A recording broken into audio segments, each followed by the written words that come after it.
Number 4, different curriculum. Yes, change হয়ে গেছে curriculum.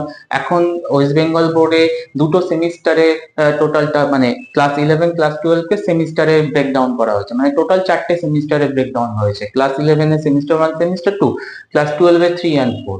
তো সেমিস্টার 1 এ কমপ্লিটলি এমসিকিউ, সেমিস্টার 2 তে আবার লং কোশ্চেন।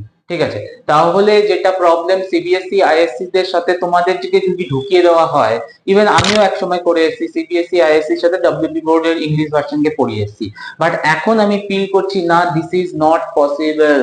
ঠিক আছে, যদি ডব্লিউবি বোর্ড ইংলিশ ভার্সনকে সেপারেটলি পড়ানো হয় তবেই সে বেটার রেজাল্ট করবে, বেটার মাইন্ড ক্রিয়েটিভিটি ইনক্রিজ করবে। ঠিক আছে, আদারওয়াইজ সিবিএসই আইএসসি এর সাথে যদি আমরা ডব্লিউবি বোর্ডকে একসাথে একই ব্যাচে ঢুকিয়ে দেওয়া হয় তাহলে কখনোই রেজাল্ট ভালো আসবে না, কারণ কারিকুলামই ডিফারেন্ট হয়ে গেছে। সিবিএসই আইএসসি এর কারিকুলাম, ওয়েস্ট বেঙ্গল বোর্ডের কারিকুলাম ডিফারেন্ট, সিলেবাসে ডিফারেন্ট, অনেক এক্সট্রা পার্ট পড়াতে হয় ডব্লিউবি বোর্ডে, যেটা সিবিএসই তে লাগছে না।